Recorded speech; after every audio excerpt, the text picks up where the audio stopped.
তুমি তো দেখছি দোকানদারের পুরো পোদ মেরে ছেড়ে দিয়েছো। শুধু লেগ পিস গুলো নিয়ে এসেছো, আর বাদ বাকিটা কি তোমার বাবা খাবে?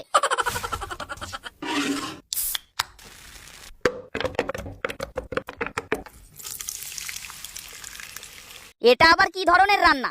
বাবার জন্মে, সরি সরি, বাবা তুলতে নেই, দাদুর জন্মে দেখিনি।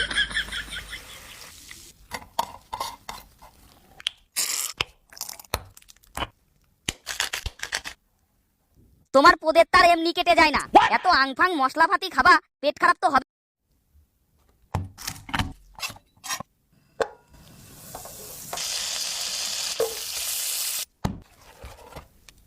এই যে বাবু, তুমি কোন দেশ থেকে ভিডিও দেখছো তা কমেন্টে অবশ্যই জানিও, তাহলে আমাদের মালিক খুব খুশি হবে। বলেন কি?